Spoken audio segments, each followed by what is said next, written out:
All right. Hello. Welcome to Race Brain Podcast. My name is Rich Ryan, joined by Bracken Crocker and Jack Bauer. Today, we're going to be talking about world's toughest mudder and some of our favorite moments after we recap the epic race, one of our favorite races of the year. We're going to get into some discussions about just, how things have kind of changed, similar to normal. And then we're going to talk a bit about HYROX. We have a big United States race throwing down this weekend. BK, we going to see you there? No, sir. Braden's Not going to racing. swing by? Braden's racing. I'm going to be What? an hour and a half in the opposite direction. Well, if he drives quickly, he can get there. Yeah, I don't know let's if talk that's about how these it works. logistics. I mean, is he This isn't racing a at cannonball run. Is he racing at 7:30 p.m.? I mean, or 7:40 if you're me. On Sunday, Saturday is 12 to 6, and Sunday is like 11 to probably 6.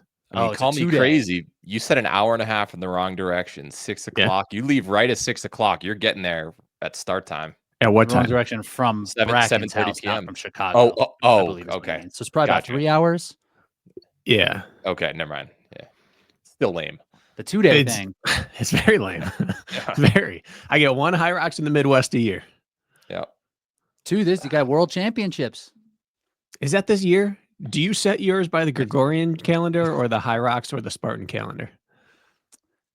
Spartan always. HYROX. Spartan calendar. Yeah. Spartan calendar's how I go. Yeah. It's just ingrained. All right. So we had one of the biggest races every single year. The world's toughest. This is like OG, right? This was one of the first real, I guess, Jack, what was the first like championship obstacle course race ever? I mean, the first one held was World's Toughest Mudder because that was, I have the date, that was in 2011 in Englishtown, New Jersey. And that was on 12/17. So that was actually 2 weeks after the first Texas. So I take it back. Texas, where Bracken DNF'd famously on the Tyrolean Traverse. I didn't DNF. I was DQ'd like a man. DQ'd. Okay. All right. You would have finished that fourth time if you had a chance. No, I would have walked across the finish line or done burpees if they let me, but they didn't let you. They kicked you out for being too epic. And you would have had another world championship podium had that been the case, right? Nah, I would have taken fourth. Fourth. Okay. By that point. That was what? That was Spartan? What was that? Spartan. That was the first ever Spartan race world championship was before the first ever tough world toughest December 3rd. So and it this small ripped Asian man who I was battling for 8 miles for third place there went on to win the inaugural World's Toughest 2 weeks later, and then I felt a little better about myself. Yeah, and that was the legend of Jung Pak starting up. So Rich, Bracken, you might know this, but let's let Rich answer first. Englishtown, New Jersey. You're familiar with there. You already mentioned you went to the Warped Tour and stuff. Warped Tour, baby. 24-hour race. Jung Pak runs how many miles to take the win in that first year? Now, format matters. They were 10-mile laps. No, 8 mile. 8 mile? Was year 2 10 mile? Every single result that I have pulled up is in 8 intervals of 8 miles. Okay. 8 miles. Year 2, 2012 was 10 years. That everyone's got a 0. Okay. And it was very cold. 8 laps. 64 miles? Bracken, what do you think? Well, I'm way off because I had in my mind 55, and that's not a factor. That's not a multiple of 8. You can change that real quick. Yeah, you can change, Bracken. I don't want to. Oh, come I'm on. not a liar. 55. Just guess. Well, if we're going Price is Right rules, 56 is the actual answer. So congratulations, Bracken. That's half as many miles as the winner this past year. What a change in the sport, right? So with that format, though, longer laps are worse for this, right? Just so you're not pitting as often. I mean, maybe it's not as dense in terms of obstacles or whatever, and it's damn cold in New Jersey. I believe the 2 years that they did have it there. Brutal. It was like December in New Jersey is not a very nice time to visit. No, it was also a complete unknown. It was like the first TMX. That's what showing up to that was like. People thought they knew what they were getting into, and they didn't. And I'll save my big takes on it for my favorite moments of all time. But that I don't think we can count mileage historically from that first year because people had it was like the first year of the NFL. Yeah, and exactly. It was just total unknowns. Wetsuits. How many people in the start line do you think had a wetsuit? I know of 2. Yeah. So And they basically, won. yeah. So that first year on the women's side, there were only 29 total finishers. Everyone from 17th to 29th place. So you've got 13 people right there. Had 8 miles. So they did 1 lap and just called it a day. They're like, that's enough for me. This is before this format, we even really had any idea what it was supposed to be. And the way that it was marketed as being so tough, it really did. Yeah. People just were not prepared in any way. Yeah. And on the men's side, you had 311 out of the 556 finished with 8 miles. So they quit after 1 lap also. So if people just showed up, were like, oh, this is going to be fun. And it was absolutely not what they were expecting. And I think people learned a lot that first year. I almost went to this. I had just thought, okay, I'm probably top 4 in the sport of whatever this sport thing is. Naturally. I'm a better runner than all but 2, as far as I know the sport. And I think I'm going to do this. And I talked to Jung Young in Texas, and he started saying some things that made me realize I don't think I get what's going to happen here. And it doesn't sound fun. How did he know like what to expect? Well, he's from Beverly, Massachusetts. Beverly, Massachusetts. Boston, yeah. So he's over in that area and understands at least what the weather's going to be like. And he is he was some sort of engineer and approaches life that way. Like he had really scripted out. He had researched. He believed he knew what was going to be. I mean, he showed up with a wetsuit. He knew what was going to happen. And when he started talking about some of the things he'd been doing, like crawling in drainage ditches at 2 a.m. in a wetsuit to test it, I realized I don't think I want to do this anymore. And then when we saw what the race was like, I think it was one of the best decisions I ever made. Was not going. It might have ended your career right there. But I I'm remember back from that. Yeah. I remember I went to college in New Hampshire, and he had a couple newspaper articles featured. And this was like right when OCR was starting to get like a little notoriety. I was like, man, this sounds pretty cool. I'll probably do one since I moved to Texas not too long after that. And I remember seeing some of the stuff that he was posting, and you're exactly right, Bracken. He had that very meticulous engineering type of thought process. So I was like, this guy's like dialed in. And I think he was the original Jarrett Newby also. He previously ran the world record for a marathon with a 40-pound vest or something like that. Like backpack, I believe. Low 7 pace. He was moving.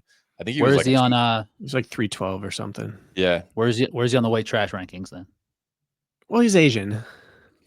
Not I don't know if you're allowed to be white trash if you're Asian. It's a state of mind. He's a very classy individual. I don't put him low at all. However, he did so he's not the white trash thing. This is this isn't random. This was a discussion we had offline, ladies and gentlemen. But he did things like he turned off his heater for the months leading up to this and slept in the living room, I believe on bare floor on like something minimal to get used to being cold and surviving overnight cold. He would do night runs. He did I want to say he did leading up to it a couple 100-mile weeks, most of it at night. Just like approach this differently. And he was a 2:30 or 2:32 marathoner at the time. I was going to say he was a decent marathon, like very decent. Yeah. So something with adipose fat tissue that can convert. I think it's white to brown to help with cold. We're doing things like that, like sleeping, spending like a lot of exposure there. So probably saying adipose on here. You like that? Yeah. Let's turn this back into a training episode again. Yeah. Push it down with Brown, Charlie Day style. So let me just go back. So that first year, 2011, it was a nail biter. He beat Dylan Newman, second place, who also got 56 miles. Jun Young Pak, 17 hours, 52 minutes, called it a day. 23 hours, 6 minutes was second place. So he had like a 5-hour win. He's like, yeah, I'm done. But no one was close. Somebody kept plugging away. Yeah. And he ran the entire thing in Innovates. And this was on a racetrack also, right? Yeah. The old school Red X Talons. No, those were the things for early OCR, right?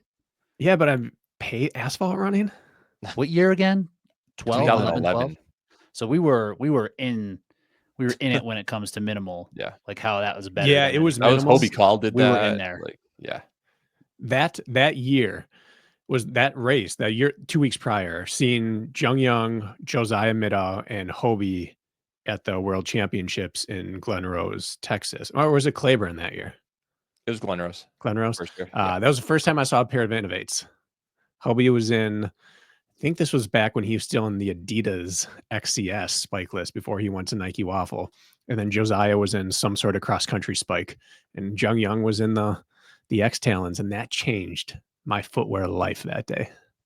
And now you've got a big old wall behind you full of But shoes. can you imagine going 56 miles in X Talons? Those were 190 grams, and you could roll them into a ball. On the majority of it was asphalt. Asphalt.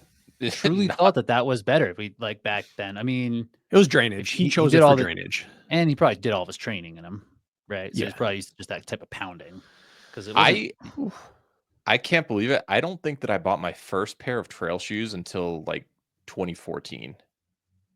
Like I just wore regular running shoes that you'd wear, and I had done several obstacle races by then. Like trail shoes just didn't really like come on the scene to until Only a had little bit later. racers until then. I don't think I bought a pair of trail running shoes, actual trail running shoes, until my first pair of Hokas in like 2016.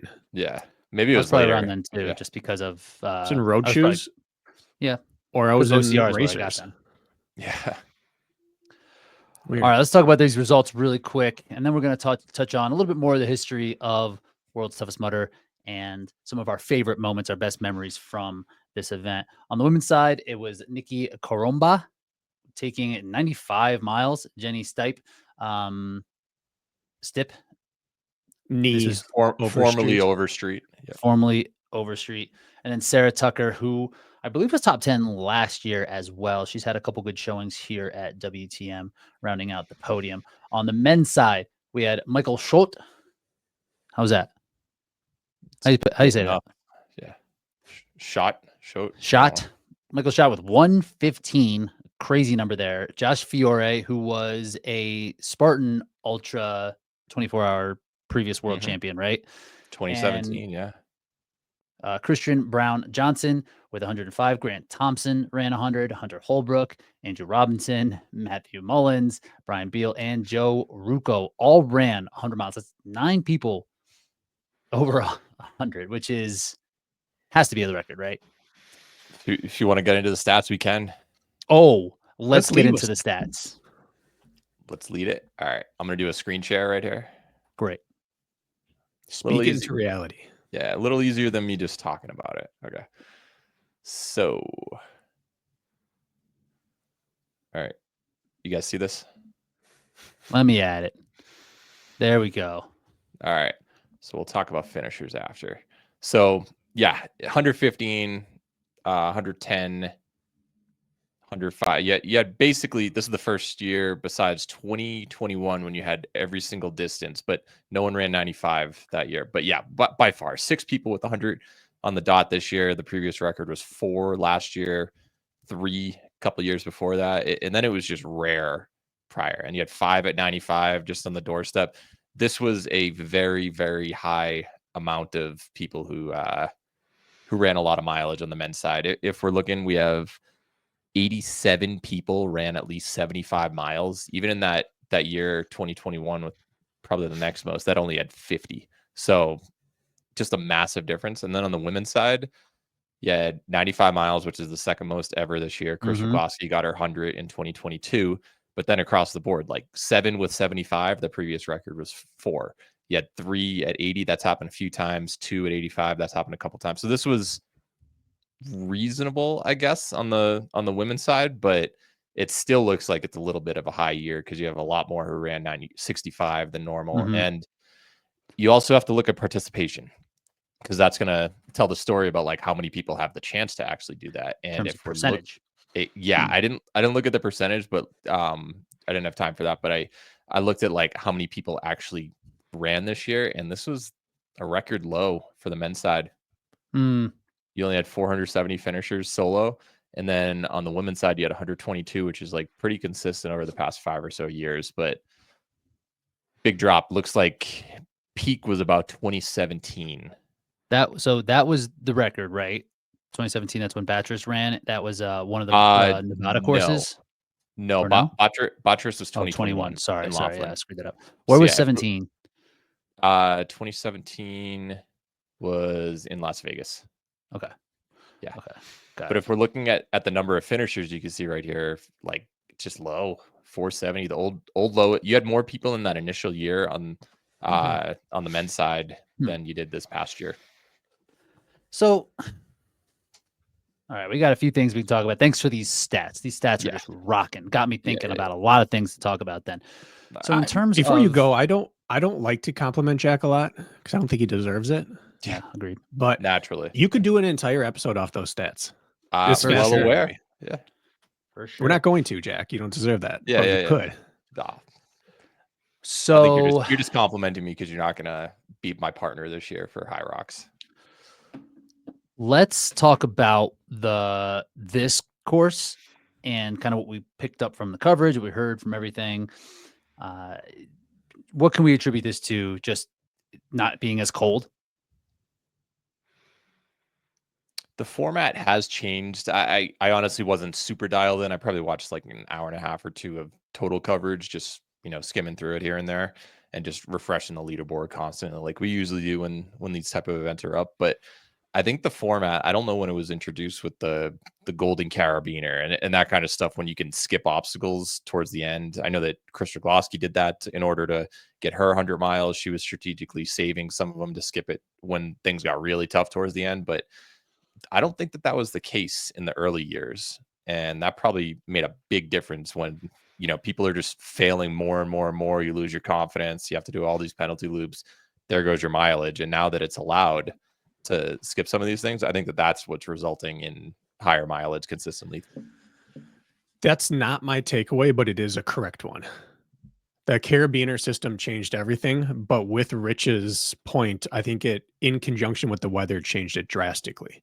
Because in the years where it gets super cold at night, you have to balance this fight between, do I use it to survive the cold and get to sunlight? Or can I make it through the cold and wet and dark and then have it waiting as a reward? And so it really rewarded tough people. It rewarded Chris saving it all night long, outside of the people that would say, like, there's just one thing I'm skipping every lap. But the years where it's warmer, it's not as miserable to hang on to them all night. So you can make it to dawn a little easier, and then you can just start skipping in mass. So I think you're both right. It's the combination of both. Yeah. How about just general preparation? People know what to expect now. You gotta train in your wetsuit. You have to have a good wetsuit. You have to have a good crew there. People have learned these things over the past 10, 15 years and understand what it takes to do well. You need time on feet. You need these back-to-back long runs. And I think that even though the names might not be as recognizable, it's like, oh, well, so-and-so wasn't here. These times aren't valid because the course is easy. I think a lot more people are prepared for this kind of stuff, though. That's the biggest one, I think. For sure, but it's been 10 or post-COVID is 15 different. years. Yeah. It's been some time. It's not like people are just figuring this out. Yes, for sure. They've run into this issue with almost every extreme event, whether it's, what was that, Fuego y Agua? Was that what it was called? Down in Nicaragua one. Nicaragua. They run into it with Norseman. Anything that's crazy extreme and relied upon misinformation, disinformation, or just like cloudiness around the event. Death rates. Death race. A good example would be, why am I blanking? The Tennessee race with Les. Barkley. Barkley. Yeah. The internet has killed the ability to shroud your event with mystery. Mm-hmm. No, it doesn't matter what people say about don't tell people. They get on these forums and they just discuss and they discuss and they discuss, and everyone shares their training, and it's such a good thing.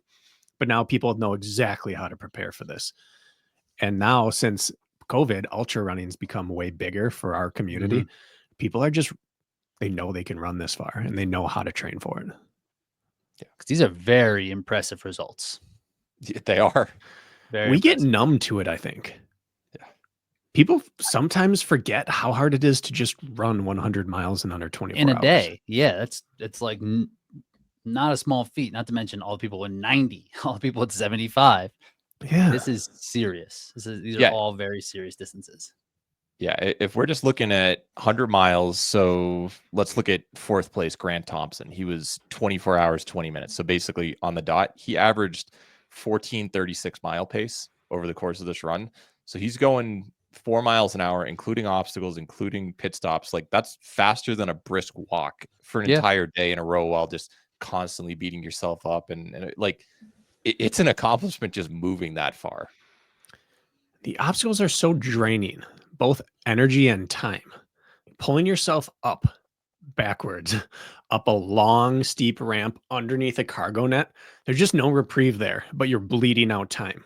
Doing that every lap. The pit stops are so much harder than a normal aid station. Like in an ultra, if it gets bad, you might change socks and shoes. Like that's a big gear swap. Mhm. Completely undressing and putting a wetsuit on. Mhm. Everything's worse about World's Toughest, and they're still running outlandish distances. Really, really impressive. Worth noting, Ryan Atkins was in this race, had suffered some sort of injury to like his Rolled lower his leg, ankle it sounded like. twice. Yeah. Yeah. He So fell he off had, an and obstacle or something and then rolled it again on that within that next lap and right around 45 miles in, and that was all she wrote. yeah, and that's just one of these things with these ultra events. It was kind of a surprise that he showed up. Like, oh man, Atkins is there. He ended up with 50, finishing in 192nd. I mean, was he cherry picking? We haven't seen him all year. He decides to show up knowing that Botcharis, everyone else is not. No, I'm just kidding. I feel bad, honestly. It was a rough return to World's Toughest Mudder because I think the whole entire community wanted to see him back. And this almost reminds me a little bit of that year that John Albin did it, and then he got food poisoning around like 25 miles in, and just couldn't keep his food down, and that was it. It's like you want to see those people push it to the limit because 115 miles and all these 9 or 10 guys going over 100 and 95 miles for the second best ever for a woman. Like this was a course where we wanted to see how far could Atkins go, but nothing's guaranteed in ultras. No, and I feel bad for Michael as a result. Like this was his chance to put a stamp that the 24-hour distance is his. And he did. Yeah. But he didn't get to put Atkins away. Or he didn't get the chance to put him away. Yeah, but like, would he have? I don't know. Like, I mean, it's hard to imagine anyone doing better than what Michael just did. He got out to a lead on Ryan, and it was growing each lap by a minute to 3 per lap for the first 45 miles. And then the issues happened. And the question was going to be, can he hang on or not? Well, he ran 115. So it was, I'm not saying Ryan wouldn't have beat him because Ryan doesn't lose this kind of distance, but he would have had to put together a historic second half. Yeah. You'd had to run 120. So Michael, he ran a 114 for 75 to 80 miles, then 115, and then he dropped to 112, 114, 111, 111. So he had something in the tank if he needed to. His last lap was 142. yeah, He gave everything. 142. Yeah. Do you think? I wonder what Atkins' slowest lap would be in like a World's Toughest. I'm sure we could find it somehow. The results are there. I just have to spend a few minutes looking it up. Sift through them, yeah. Yeah. But let's not forget Michael last year. He got second place and didn't he take a nap for like 3 hours? 3 he got 100 miles. He was off course. Like 3.5 to 4 hours. He literally took a nap and did that. And I think that was when we were like, what happens if you like just stop completely in HYROX? Like that was kind of our, do the Michael shot. It's gotta be the greatest nap ever. Waking up from that and being like, huh, all right, gotta go. We're back. You either wake up unable to move or you wake up like shot. Right. Yeah. Yeah. But he even said afterwards, like, I learned. I learned what to do, what not to do. If I had to do this all over again, and he did. And he ran 115. And that's kind of undeniable. For sure. Because the women's record didn't get broken, right? Right. Just below 95 miles. Second best ever. Gives credence to what he did. I mean, it's certainly a fast course. Yes. Absolutely. Just based off of all of that. So, like you said, it's hard to really tell like what to make of each of these courses where over a decade ago and it was much further north and it was like half of the distance was covered. Mhm. right? And like the preparation, of course, but also just the elements were probably didn't seem to be as bad. I mean, there was people running shirtless for some of it, right? Well, every year there's Yeah. that, yeah, but deeper into the night without wetsuits, yeah. It's more like how long can you go without needing to change into your wetsuit? That's like Got it. a big differentiator there. But yeah, and then like third place, Christian Brown Johnson, he got 100 miles last year, 100 miles in 2021, and 95 in 2022. He gets 105 this year. It's like, is he in better shape, or was the course slightly more favorable? Like he obviously has the track record, or the proven track record, to put up mileage like that. Totally. It wasn't an outlier. He didn't get 2 Yeah. more laps. Right.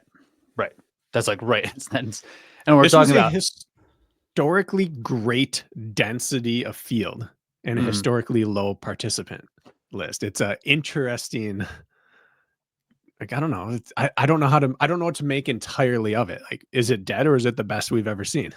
that's Yes. the thing. Like it seems so strange that let's talk about these numbers quick, like the participation numbers, where we've seen the participation of the elite athletes at the competitive races that we had known them really fall off, right? It's a completely new crop of athletes who we see in here, and not because they've aged out, but just because they're just not as interested as what they have been in the past.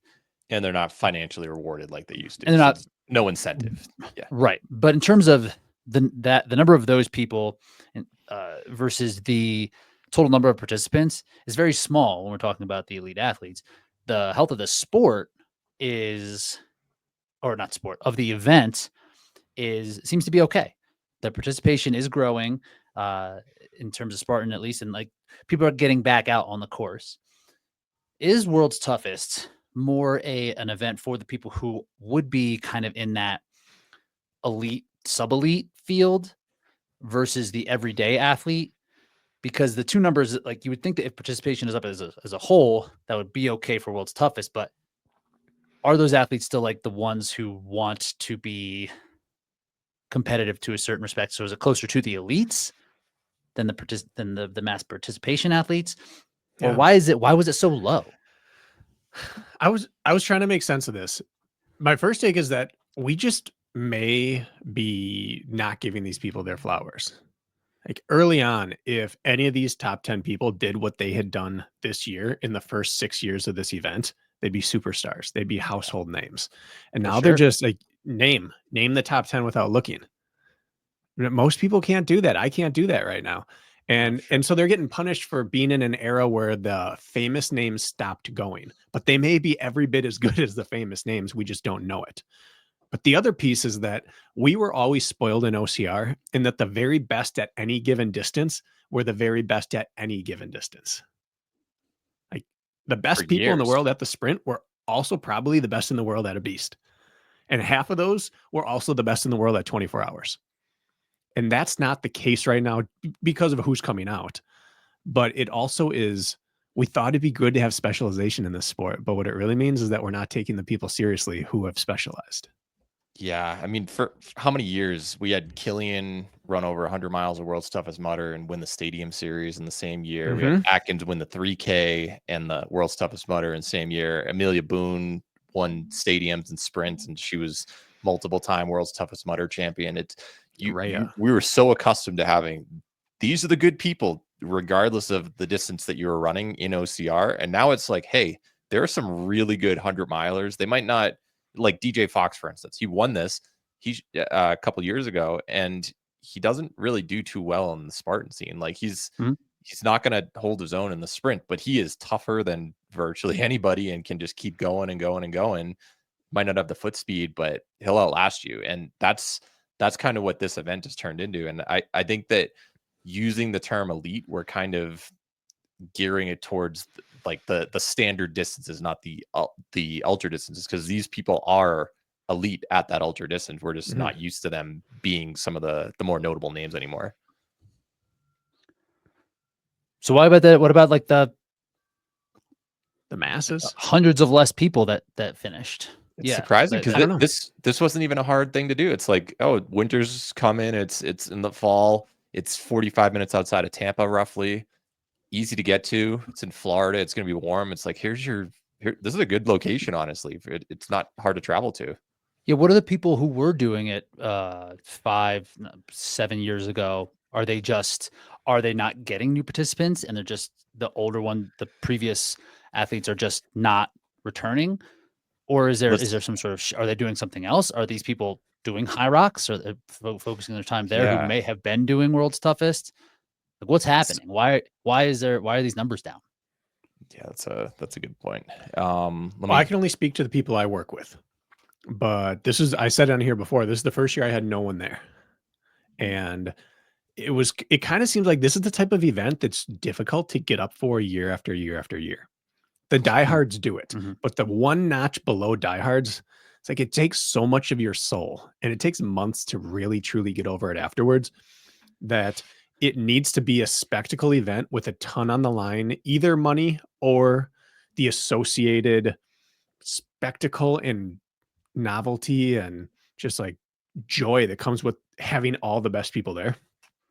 And they just couldn't get up for it again. They're ready to go do other things. They tried other ultras. They realized, I want to be in the mountains or in the desert or wherever. But I think it's hard to get new people into this. And the people who've done it 3 or 4 or 5 times, it's like, am I really going to put myself through that again? I don't know.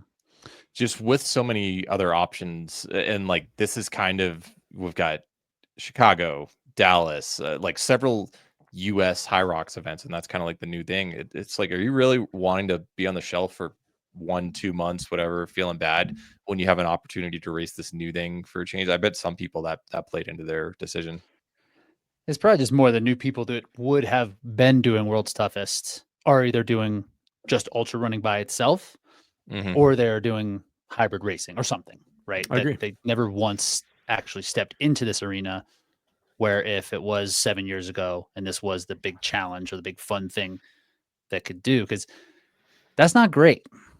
That's not great, because they do a good job of like changing the variety. We talked about the format, right? They don't really care about the standardization of it all. They try to give the people the best experience possible. And from all accounts, it is the best experience in all of OCR. It's the most special event on the calendar every year. You've said that on several podcasts, Bracken, right? It's just different.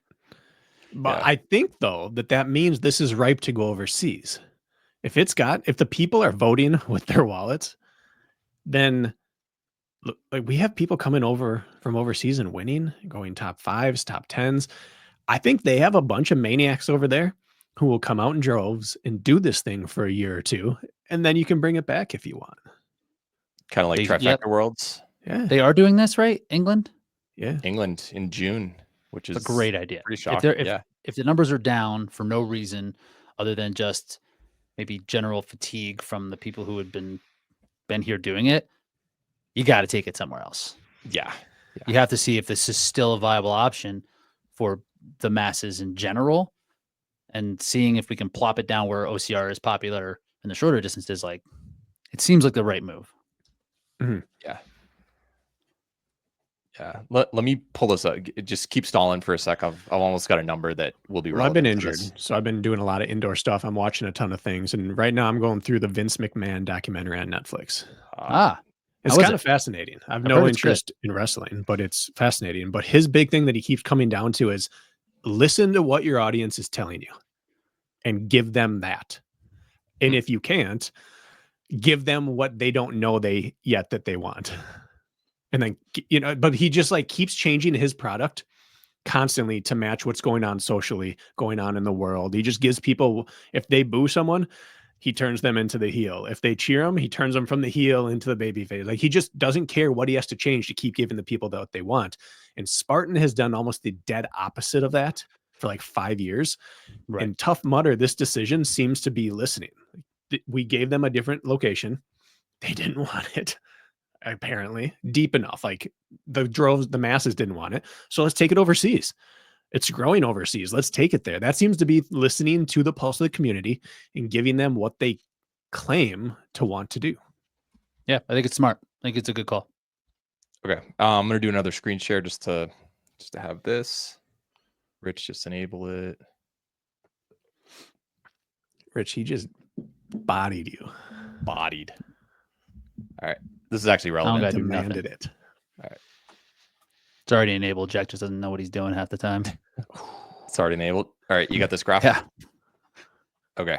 So here's the number of world's toughest mudder finishers. So the average male has basically done 3.5 world's toughest mudders this past year, and the average female who ran this past weekend did 2.3. So that's actually a little bit higher than average. So you are seeing the diehards still stick with it, it looks like. But it is a drop from it's just new previous year. participation. It's newer people then. I don't know if it's new. I think there isn't enough new. That's It's a lot what's of the not. diehard. That's what's not showing up. Yeah, Our newer athletes. If we're the having a lot participation of numbers, veterans. returning. Well, Yes, it went people are up returning. every single year, minus 2022 until this year. Mm-hmm.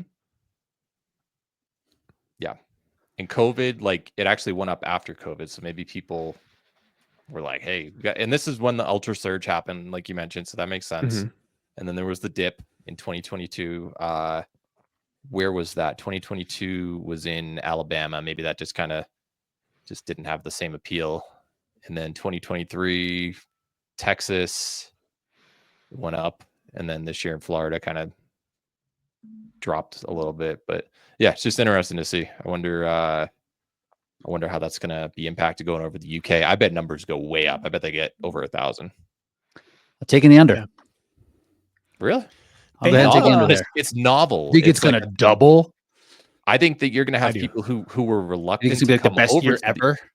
Yeah, but it's like you're going to have people who were reluctant to travel from Europe, and you might have people from Asia, the Middle East also show up over there. You'll have a handful of US go over, but I think a lot of people never wanted to travel to the US and do it because, like, sitting on a plane across the ocean after you do this for 24 hours, that doesn't sound too appealing. Jack, I saw this stat. Yeah. 80% of the Sure, it's citizens real. in the UK do HYROX. 80%. 80%. So I don't think they're damn. 80. Yeah. So I don't That's think they're going to be doing it to insane. the world's toughest. I don't think they're going to be doing that. Jeez. I'll let you screen That's share from really now on. good. Yeah. 80. Yeah. Taking the under. Bet me now. We'll see. Just pay me now. I'm saying 800. Okay. That's the under. That counts as under. You taking under that though? Under that? I mean, we had 718 last year in the US, 743 before that, 649, and 792. So it's basically been in the 700s the past 4 years prior to this. And it's been a US event. I know. Like They better pump it though, because in the business marketing world, not that I'm an expert there, this is not a big lead in. They don't have a year to drum this up. No. They better get started. and that was something else that I had thought of. It's like they must not be putting the marketing effort behind it. We're so in it that we wouldn't see the marketing that is coming in and around it, and we don't know. But it doesn't seem like they are putting anything behind it if the numbers dropped off like this from one year to the next. So that's the main thing, right? Like, are they going to market this? Are they going to try to make any money off of this? I don't know. You can't ever tell with this company. One interesting thing is that they enforce stricter gatekeeping in the last 5 years in terms of how to get into different corrals, what bib you start with. And it was very popular amongst the returners. Mhm. And I agree with it. How you do it in Infinity dictates how you can qualify in and everything like that. But it does make it harder to get newbies in and care about it. It's one of those pieces that was successful and unsuccessful at the same time. And I wonder what they will do with that going to a new continent for the first time. They're going to remove some of the gatekeeping and get up into the corral with more of a application base rather than having to be in their pipeline and put up certain results. I don't know. I feel like moving it to Europe is a good decision just because we've seen throughout the past couple of years, Europe is where OCR is at right now. Mhm. And it's a new exciting thing. People will show up and it's easier to travel to for a lot of them. But there's in a the certain UK. number of miles or kilometers you have to hit in the 6 hour, 8 hour distances. To Right. be Are they able going to get bring in. those over there as well? Is it going They're to going to be have like, to bring are that they- over. They're going to And have to, since but it's are in they going June, to? you're going to have to get those early in the year. Yes. Yeah. So that And needs to so be I wonder now. if they're just going to have to reduce the gatekeeping in order to get numbers up. Yeah. Right. They might just be like, hey, you can come in. That's fine. And at that Yeah. point, like, You should. sure. Right.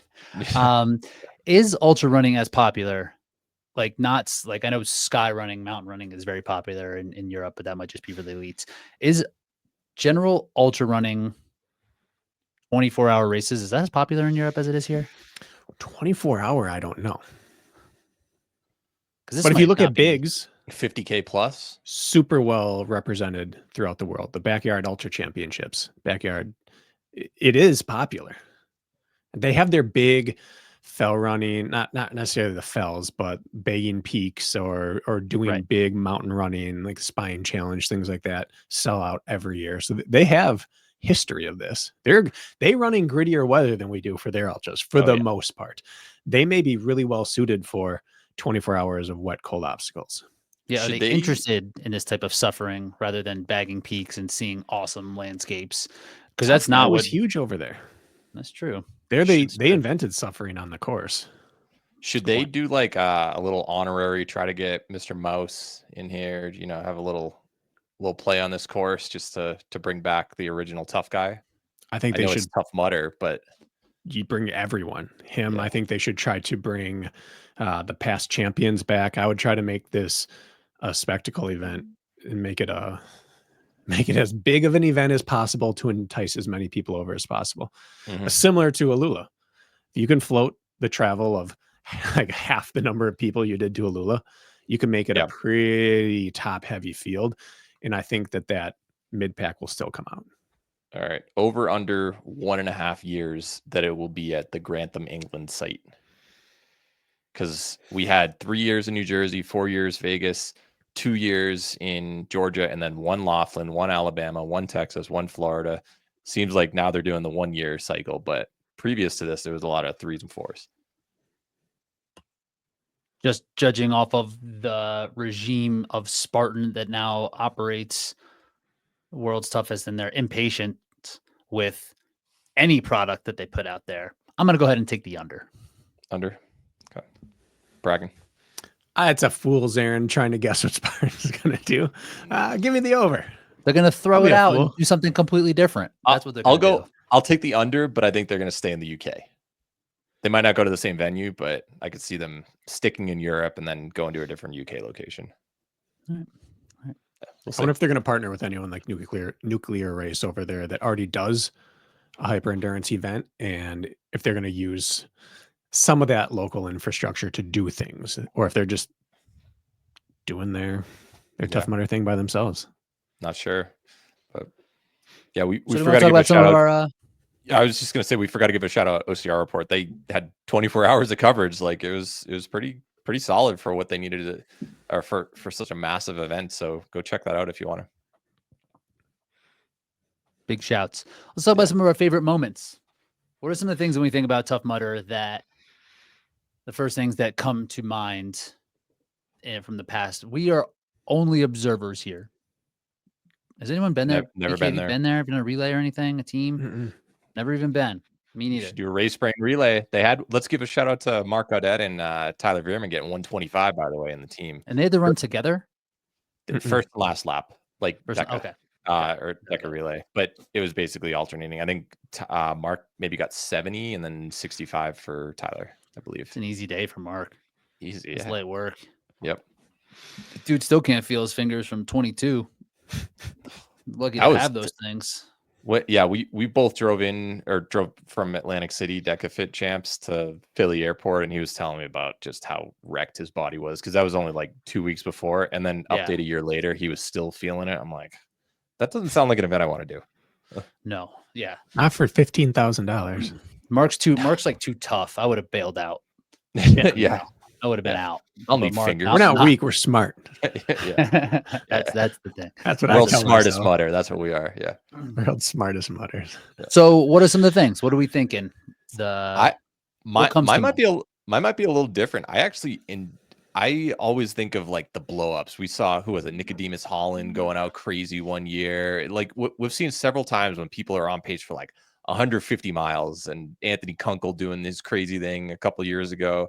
Like I love seeing that kind of stuff, and then just the slow and steady catching up the leaderboard. Those are some of my favorite memories. You need someone that's like the Joker to the Batman, right? You need a great villain Someone who's going to shake things up and just wants to watch the world burn. You need that in a 24-hour event. Yeah. You need to be able to just be on the edge of your seat. Will they or won't they? And speaking of, will they or won't they, not villains. Maybe. I don't know. I don't know your take on this. Why was Kunkel not there?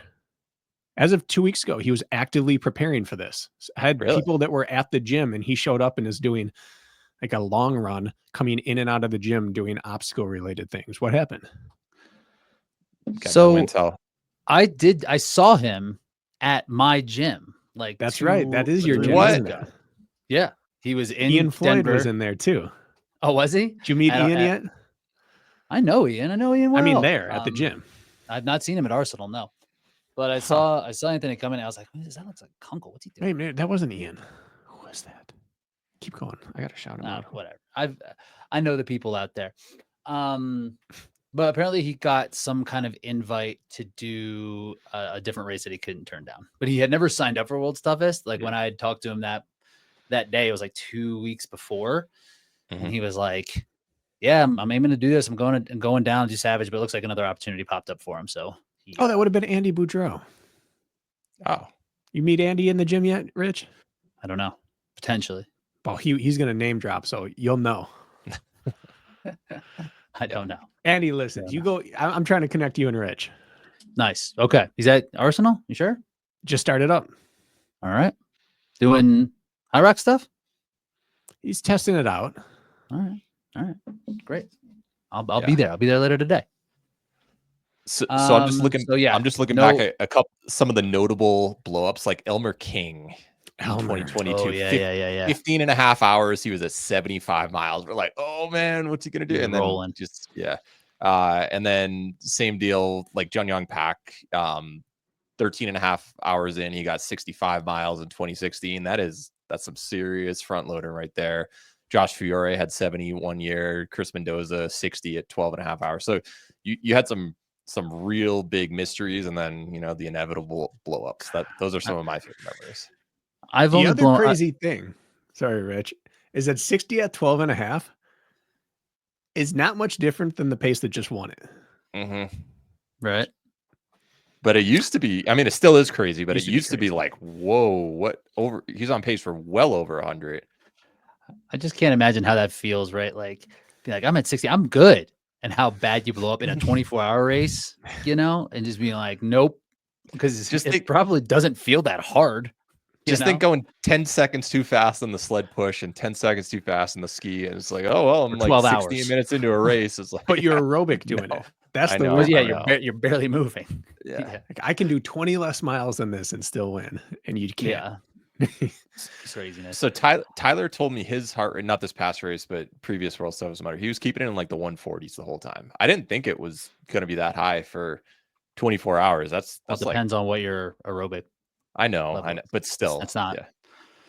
Just trying to stay warm is tough on your system. Mm-hmm. Good point. Well, I'm going to go opposite direction. I'm going to do the people that marked the sport for the better. Not that those people didn't. They made the race. But I'm going back to 2011. I think Juliana and Jung Young Pak, Juliana Sproles and Jung Young, they changed the entire perception of how people trained for obstacle course racing as much as anyone other than Hobie Call did for the first decade of the sport.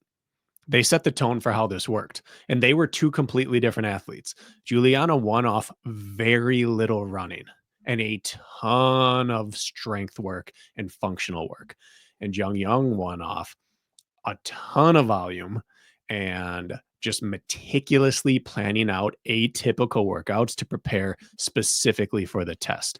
And Hobie and Jung Young kicked off the moving with weight trend and kicked off the breaking down a course and learning how to train for it.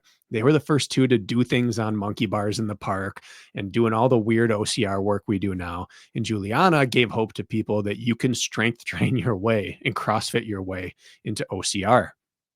And those two, had they not won, I don't know what the trajectory of training and preparing for a championship would have looked like.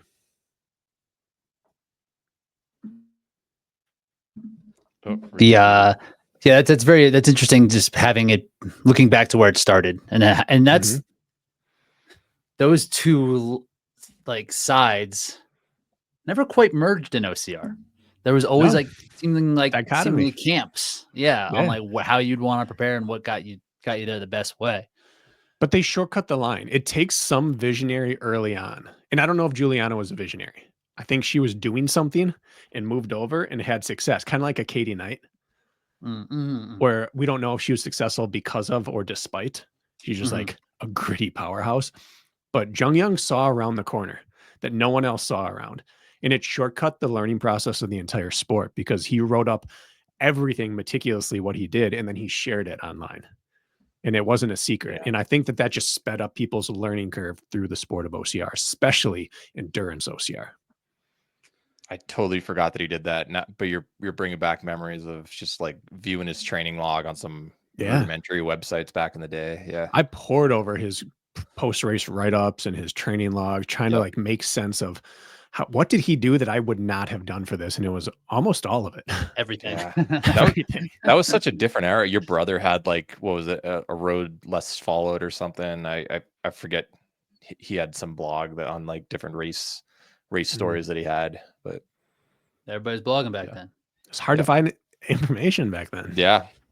That first year, Juliana Sproul, she took down Amelia Boone. Amelia got 40 miles in 24 and a half hours, and Juliana got 48 in just under 19. So another just blew away second place, just like must have been so miserable to only get that many miles. Imagine how Mm-hmm. terrible it was out there. Like, and if I you want to walk, say she was in 5 fingers. She was in some sort of Vibram shoe. That was the thing, man. That was the world we were living in. That was the thing. But that's something that comes to mind for me for sure is just the rise of Amelia Boone. She was like famous, crossover famous. She was on like Tim Ferriss podcast, you know, like, and this is what brought her to that. You know, she is a legend in the sport and one of the early ones in here and became very, very famous pretty much from just this, right? Distance Spartan Race World Championship. But that always paled in comparison to the fame from World's Toughest early on. Always. The World's Toughest stars had like 3 to 4 times the followers that Spartan stars had early on. It was like a cult. Yeah. It was just this unbelievable thing. And then the Queen of Pain kind of title, just that it was so obvious how hard this was. Where Spartan, when you watch it, looks hard, but they're like, you know, we talk about this all the time. People are just like walking. They're like walking up a hill. Where in World's Toughest, you watch it, you see those New Jersey clips, you kind of understand what the demands are, and you're like, this is crazy. Okay. This is craziness. Amelia had that Courtney Dauwalter aura, the same kind of general vibe that they share that they clearly are masters of suffering, but they do it with a smile on their face a lot, and they laugh and joke and downplay their ability and self-deprecating and all of that. You know, the blonde hair, like that brilliant white teeth. It was like all the same kind of thing. They're doing the same thing, but differently. But people have glammed onto those two for kind of the same reasons. They're relatable, enjoyable, likable, self-deprecating killers. And they do it with an atypical stride and a smile on their face. It's weird to see it happen again in the next generation. I've always thought, man, Courtney is very much on course. Amelia. Right. And the results too. For both. Amelia was dominant for a long time. Mm-hmm. Yeah. Mm-hmm. Yeah. Jack, what do you think of? What else you got? I think that 2022 battle where DJ Fox held off Mark Gaudet, Tyler Veerman, Trevor Sykos, Josh Fiore, all of them getting over 100 miles. We were like, Tyler Veerman, you know, after Telluride, I think the year before that, we were like, wow, he's got an ultra background, and Mark Gaudet as well there. We thought it was just going to be how many miles could the two of them get, but DJ Fox just came out of nowhere, and that was one of the biggest punching above their weight class type of results I remember. I think that took home an Okra. Biggest upset in OCR history. In history, right? To this day, still. I mean, that was 2 years ago, you said, Jack? 2022, yeah. So 3 races ago, 2 years ago, yeah. So that was unbelievable. And that won an Okra. Even, the year before even was a big kind of upset to see him on the podium. And then for him to do it again and improve was crazy. Mhm. That was an absolutely insane moment. Yeah, And we he got- said it then, but I'll say it again. If you raced every distance from 100 meters up to World's Toughest, that's the only race he wins against that For sure. all those guys. It's the only one he wins. And it might be the only one he podiums, and it might even be the only one he goes maybe top 10 in that field. I thought he got top 10 at Alula. He was right around there. Okay, so, top 5 I feel confident sure. in. But if Yeah. you ran super sprint, beast, ultra beast, 24-hour, he doesn't podium any of those. And then he went out and won it. Absolutely legendary. And in his way too, right? Like not until like the very last lap, I think. And then definitively. It's like, will he get there? Will he get there? Oh, he's the Mhm. only person moving the way he's moving. Yeah. That was a great moment for sure. Along the Yeah, same he lines got with that he got type of- 12th in Alula. I take it back, but wrong. Along with those type of epic finishes, the year that Chris Mendoza passed Trevor Sykos in the last lap was very epic as well. Who was covering it that year? I remember like specifically, like vividly being able CBS, to I watch thought. this. Yeah, there was like actually good coverage, right? Tough that Mudder happening. was CBS, Spartan was NBC, if I remember right. I remember the story of that year was just pretty Battle amazing. Frog was ESPN. Yeah. Yeah, I've got my TMX bib right next to it. It says CBS Sports, so it was on CBS.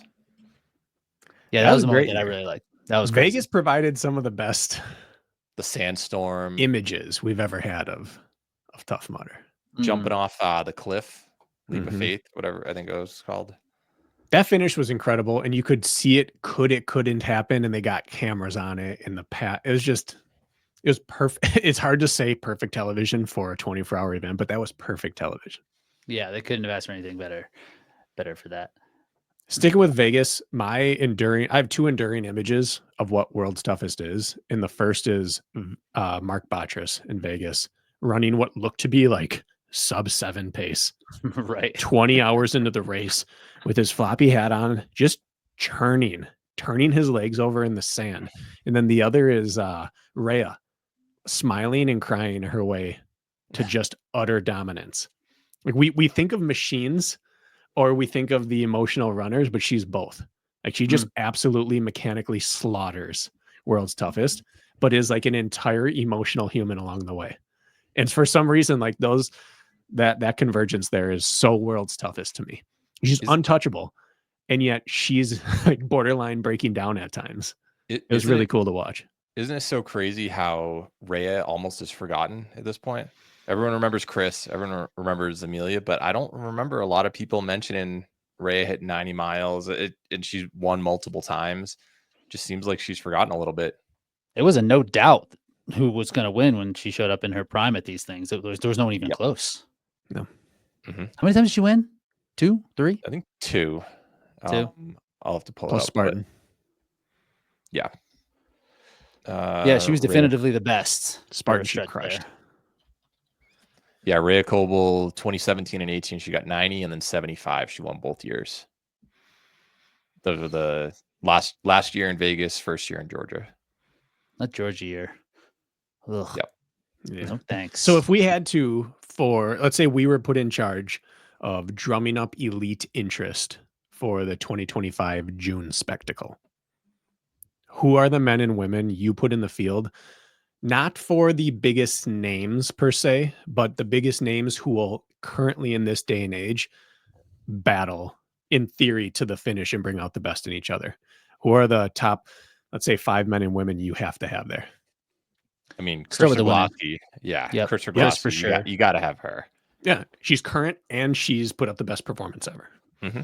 I mean, Nikki Karamba just after this past weekend. Yep, got to have her. 95 miles. You don't do that in an accident flying from South Africa. And then we got to look at the Alula. I mean, Nicole would be great to have in this race, and Alyssa or who won the 50K? I'm sorry, I'm blanking on who won the 50K Ricky? world champ. And Ricky. And she got like 45 miles and I think she won Europe's toughest mudder. at one point. So she has stepped into the ultra game. I You have believe to have she's Rhea. even done World's Toughest Mudder. She was planning on it a couple of years ago and then hurt her hip like right before the end. Putting Try Ray to in get there. Rhea back. Yeah. Yeah, she got. I don't know if 80 she would. miles. But she would be one of the first people I would ask. Yep. Yeah, I think if it gets wet and cold, that changes things a little bit. Because most people, it's like, oh, it's June, it's gonna be nice. I bet it's gonna be worse conditions than November for what we saw in Florida. Could be. Being in the It'll summer. be wet. It'll be You could get wet. multiple seasons. Yeah. Speaking of current and past Probably and the everyone, same. we just had Callie on the podcast last week. Mm, She's a Tough Mudder Yeah. family member now. And for sure. if you haven't, I don't pimp the show a lot. If you haven't listened to it, listen to her episode. She has gone through it over the past year and she's starting to get back to maybe training towards this thing again. Nice. And her goal is to get back in racing in 2025. So that woman deserves our Wow. support. Yeah, And- that'd be Spinal that'd be great fusion to see. surgery. Mhm. And then She was uh, ascending in the ultra world. That was only like a month and a half ago or a month ago. It was recent. got to see Katie Knight out there too. I think so. Definitely. Yeah. I don't think we have any clue what she's capable of. I mean, she. I think won the she's totally freaking thing. untapped. I mean, we can see like what the ceiling of placement is, winning, obviously, Yeah. but we don't know Tap. what she's capable of physically yet as an ultra runner. Yeah. Yeah. How I about think the dudes? if we see those names, that's great. John Albin. mean- He's from the UK. Let's get him back there. He just won by like an hour. Or he basically had an hour lead at Alula. He's not losing this one. Atkins know. is like the GOAT here. Gotta have Atkins. But he only Botchers. got 50 miles this year. No, I'm just kidding. Botris for sure. Mark. Yeah. Gaudette. DJ. DJ needs to be out there. I mean, Shot- Michael shot- Schott after this past year, Gotta have him. Absolutely. Fiore is as tough as anybody, and he loves being cold. Austin. Austin. Yeah. Mhm. Who else in Europe? Seb, Conrad, Hackinson, Bracken. Yes. You'd love to see him. Bracken's man's right there. Does he know that we're besties? Do you think? He probably I knows you. It's like Matt Frazier. He knows you. He's not going to admit it, Frazier but he doesn't, knows but you. he's gonna learn. He probably Yeah. he probably sees it and he's like, oh geez, I gotta get Man, this I hanger said, on "Ah, again. like I heard Yeah. someone call my name, I gotta get out of here. So I haven't raced in your sport in a decade. Leave me alone. Yeah. Yeah, so I think that those are some of the names. And they're all still around, still doing stuff, right? Like we're not talking about getting Hobie or like Cody Right. out here, right? Like Yeah. this is a realistic list of names that are still training, are still out there doing it. Luca Pascolderung. I'd like to see him in a 24. Yeah, totally. He That'd be got fourth at Alula and won the Morzine Ultra. I don't think we've seen him above like that 8-hour range, Okay. but there's no limit on that. I'm gonna add Heineck to that then. That Joshua man can Reed. grind. He might not show up, No, and he might win. Might win. because Depends someone who will drafts draft them. How about on that? Gregory Basilico. Get that Yeah, man I on the don't know. start line. I mean, that's just that. Then we're just speculating. I he know, did Alula. but Did he? Yeah. How did he do? he did the teams, but he didn't do. Yeah. Yeah. that No, counts. I think that's speculating. That's like, That's yeah, less I wonder what he speculation could than do. Pascolderung. How well he runs and the way that he runs. Do we really think that that's going to translate apples to apples to a 24 shuffle? It did for Batras. Yeah, did I don't for know. Rhea. I can't get Botchers out of my mind. Yeah, Him, I guess that's true. 4 foot Rhea running, charging. shuffles, dude. The way Rhea runs and I not know. versus how Gregory runs is not the same. That's very Ray true. doesn't That's what I'm saying. shuffle run, but she shuffle ultras. Yeah. She has a second stride she can use. We've never seen Basilico try he's- have to use a he's second just- stride. No, he is a Yeah. road 10K runner on an OCR Yeah. course. He runs the way I dream about running OCR, where you're not fully touching the ground ever. What happens good. 12 hours in when you're soaked in pre-hypothermic? That's yeah. the question. And that's what I DJ mean. Fox all those happens. Then we're just unknowns. right. Then we're just speculating. We don't know. He might probably just gonna get cold and be like, "I'm good. I can't run fast anymore." But maybe not. Maybe not. I What's the bet next Jesse- world? Jesse Bruce also. He's focused on Ironman. He got a podium at World's Toughest Mudder. Now I think he'd be dangerous again. I want to see Rylan. If he can hold up. We're just gonna hate a little bit. Same kind of thing though. It's like, all right, we're just like we're just speculating. Yeah, right. But he's never not been successful at what he's tried. It's like I'd love to see Esther do it. Her shuffle the whole time. Like she's designed for that. Could be good. Right. Yeah. Right. What's the next OCR World Championship that we have? What's this week? We got what championship is this week? We have 2 weeks until after this weekend, 2 weeks until Spartan Race Abu Dhabi.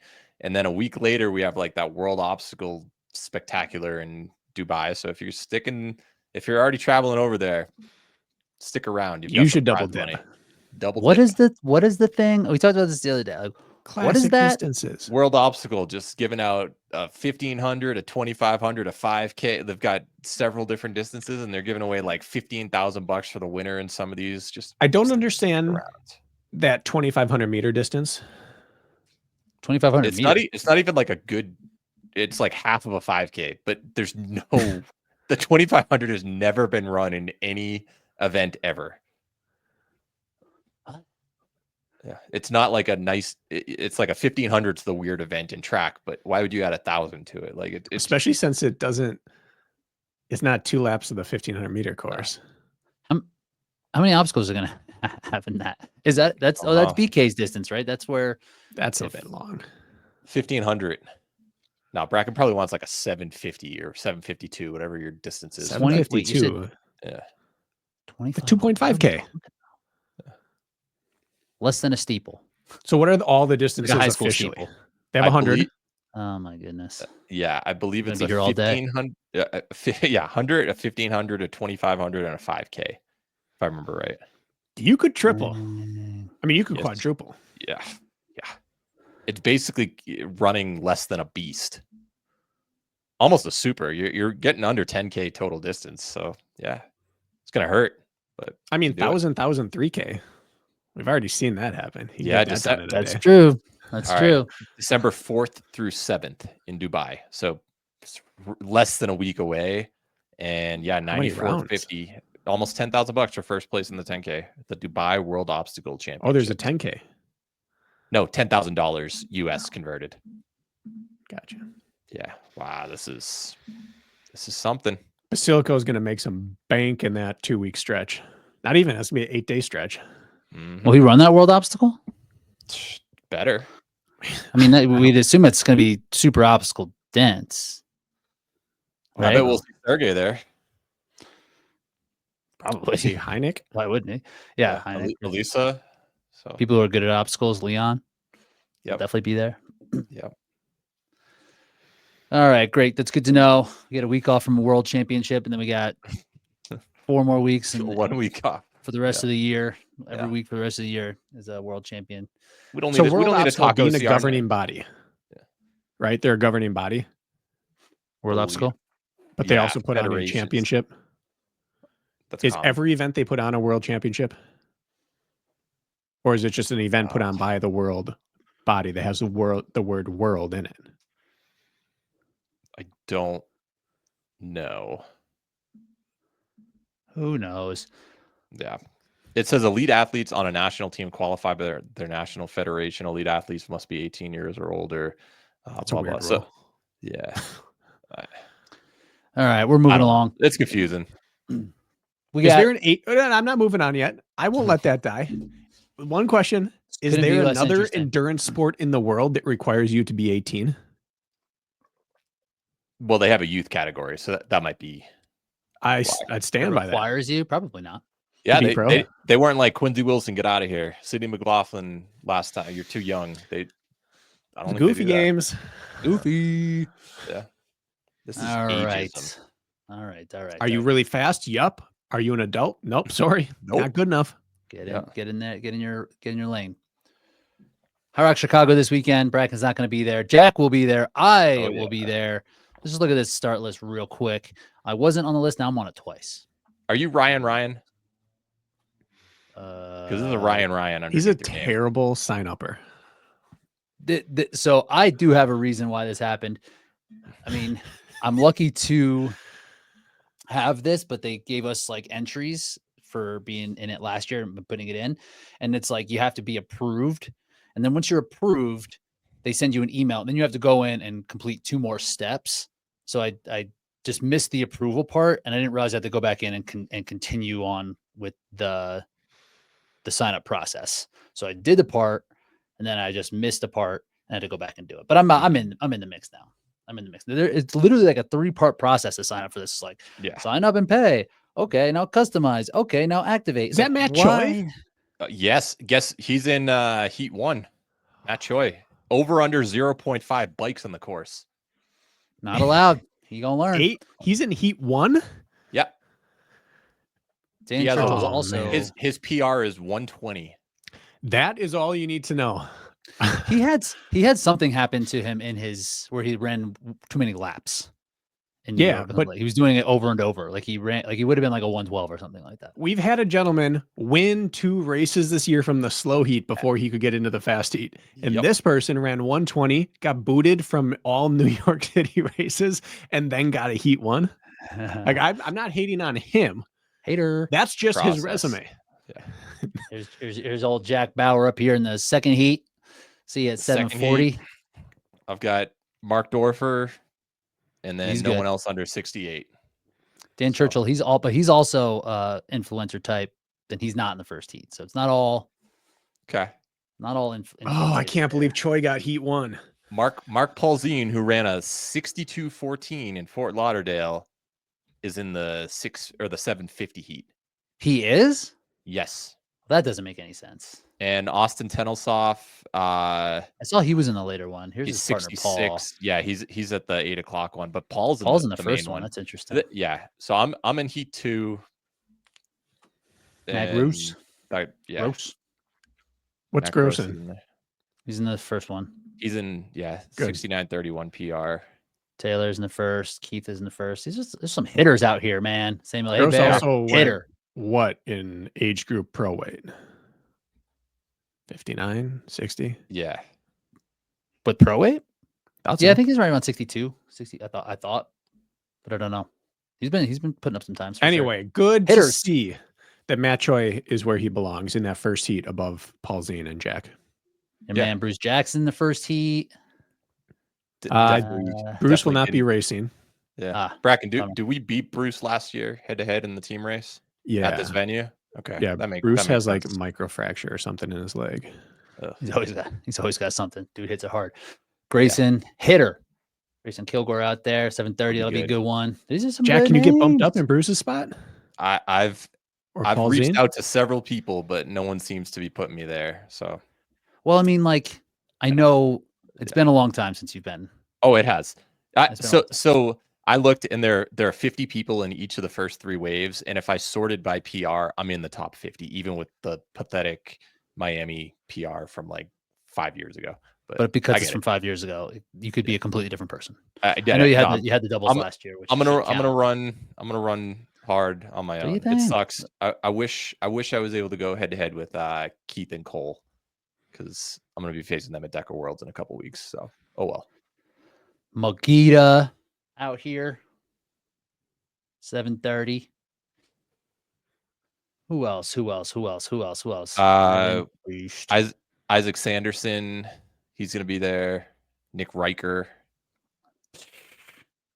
Riker's hoping for a downhill HYROX. Yep. I don't think it's going to happen. Alex, is he the Riker line in this race? Is Riker the Riker line? There we are. Boom. Ryan. Oh, there's 2. Oh my God, did they put me in the wrong one? But who's Ryan? I think that's me. That's you? Okay. Yeah. So you're gonna finish in 30 minutes and run both waves? World record, baby. Yeah. Riker. Yeah, I gotta get this fixed. This is Isaac Sanderson's gonna be good. Hitters out here, fellas. There's a lot of I'm upset I don't get to see this in person. Go to the W's, because we're missing the big name, Marcus Wallace, with the #1 PR showing up here. Debo. Lot of strong late alphabet names. Cole Walkington, Isaac Sanderson, Colin Stiefer. You guys Hayden are going to hear Warner. some squeaky wheels coming down the block. I mean, snatching chains. Squale at that You do point. not want him near you on burpees. It's not going to be good, He's gonna man. take over. This Tim is good. Steve setting himself apart with some clever, As he should do. Sign Man's a ups. beast. Man is a beast. 6902 for Tim. I might Steve's ground PR. Braden this weekend. He might have to get in trouble for something. Come through. Come through. Let's take a look at the women real quick because there's some good athletes out there on the women's side as well. Do you see the teams also? We'll go over that after. But No one No. cares about teams. no, there are some I don't care. big about names teams. there. Who? Brooke and Sydney Wells. Got Joyce that's right. Abdo up there. That's Joy's leading the way. Bridget Brown. Oh, Good to go. okay. Kat Fassbender. Maria K Fetchick. Duke. Amy Cross. Duke. Amy Cross. These are good. These are, and I think it's Yeah. all in that 2:00. It's a regional Spartan race. Maria. Kelsey here. Maria Fetchick. Yep. Dory. Yeah, these- Kirshner. Oh Hey, yeah. Dory. Dory Howell, and she Joyce quali- bumping up to pro here. Katie Howell, I, like that. believe, Getting qualified ready for world's weight. for Deca Fit. Are they qualified? I thought No. Alex Shabo and Katie Missed by Howell, I thought their one team, spot. but maybe not. Oh, that's right. It got taken away. Lauren Rentala, Morgan Scholes, Morgan, Cheryl oh, Snow, reppin'. I'm maybe Oh, most yeah. excited to see Morgan after Jack. man. After me? Like we know Rich is gonna win or whatever. It's fine. What are we doing for are we Better. predicting times? Is that what we're gonna do? Rich, I saw that you had a video where you did a nice breakdown on your predicted performance. Do a little prediction. Use Rocks Opt. Using get a cliff- numbers. can I get a cliff notes here? nice. Go for it, Rich. I put it together. I did a half a HYROX and then just put it all together, like kind of projected out and just kind of went through like how all of the, like how you can basically add in the rock zone, the full distance with the rock zone and the transitions within the stations. Right. So you Mhm. figure that there is certain time. It's not just like your stations, what you're doing in the actual gym. There's some stations that'll take about, I'm interested in for you, BK. How much time would you add for transitions within the station zone? 60 to 80 seconds. I'd say Total? probably. I would have guessed about a minute 15. Yeah. Yeah. Mhm. Depending I- on course. I don't Yeah, know how I they mean, do it for Chicago wall could be balls. high. Yeah. I mean, sometimes when you're It's let's say 60 to 80. I'll still stick with that. I think I ended up with 80. It was You did So for- 16 times 5. I thought 16 times 'cause 5. You didn't do it for burpee broad jumps. There were like a few. didn't of do them it that for you- lunges, didn't do it Yeah. for farmers. Sleds cancel that out though. That's what I mean. So I have Totally. like 16 seconds or so. If it's 8 seconds in and out, depending on how Yeah. it's laid out. So I I'd did be happy 16 with times 80. Yeah. Call it 90 for open athletes. That's basically what Rich did. Basically Good what I math. did. So That's basically what I Bracken, did. without revealing it, what do you think Rich predicted himself at? 58-30. Objectively. You think he's that That- slow? That would have been at altitude, but then I took the altitude conversion just for the run, and I took off like a minute 20. I was gonna say 56-45. 50, it was like 57:33 or something like that. Yeah. With the altitude conversion, but who knows? Who knows? Yep. That's what I'm hoping for. I'm Yeah. hoping to get a minute 50 sled push. But you're thinking mid 57s is a realistic goal. If everything goes like well. I don't see why not. That's Yeah. what I'm saying too. I'm looking. You at own these things, Chicago. It's fine. I race well in Chicago. The course map just came out. Jack, you see it? I haven't yet, but I'm gonna look at it after. 2-lapper, Same as last year. straight burpee broad jumps. That saves so much time. I was looking at my no U-turn, just literally it's an Straight endless shot, 80 man. Oh man. Boom. I always straight shot Chicago. Yeah, Mhm. I was like, that's what we did last year. I thought, Bracken. So cool. Yeah, the course layout looks great. So I'm excited for that. Mm-hmm. All right. And then Jack, you're targeting 62 prior to your injury. You still targeting 62? I was never targeting 62. So I've actually Oh, he's never targeting 62. that'd I be never heard you nice. say I think I could do 62 right now. Well, all right. So yeah, maybe that was before I actually looked at the numbers and had a better sense. So Cole Walkington, Keith Hardwick, they've both run 31.5 or so for DecaFit, and they've got 63.07, 63.10 for their PRs. Jeremiah Mahan just won about 63.5. We had Mark Paulzine in the 62. So somewhere in that like 63 range would be a pretty good performance. 62.59 it is. Let me share this real quick. Real So quick. I've We're got running one long. more. I know. One more prediction thing. So I was looking at the ratio of HYROX times versus Deca times. So I was like, can you just Look at that. can you just like double it and call it a day? So like if you're running in the 28 range, there aren't too many. You can literally just double it. If you're in the 29 range on the guy's side, 30 range. So if I'm typically in the 31s or so, that's a 2.06. You take my PR, double it. That's 65.20. I feel like I can do faster than that. And just seeing. Do you basically double it? Is that work? Has that been working out? Yeah, I mean, look right here: 2.0, 1.96, 1.96, 206, 211, 20. Like on the women's side, it's in the 1.9. So basically, just double it, and you've got all these data points that are just like clustered in the high 19s and low 21s. So That's So crazy. what would you do if you've never done either? And you talk about how good you could be? What would my conversion be? Just negatives. Yeah, I was gonna say, just Bracken, just give him a Triple guardrails and 55. keep claiming what you want. Just give him a 55 right away. It's the smartest move. Yeah. All But right, I thought that squad. was kind of interesting. So That is cool. That's a cool thing. I never would have guessed it was just like doubling it. But yeah, I guess so. All right, squad. We'll see you out there at HYROX Chicago. Make sure you stop Jack. Tell him how much you disagree with everything that he says. That will be lovely. I think that's what he's hoping for. He's hoping for. I might be wearing some special shoes, guys, but we can talk about that later. Might be a teaser. Yeah. Oh man. All right, we'll see you guys. See you, squad.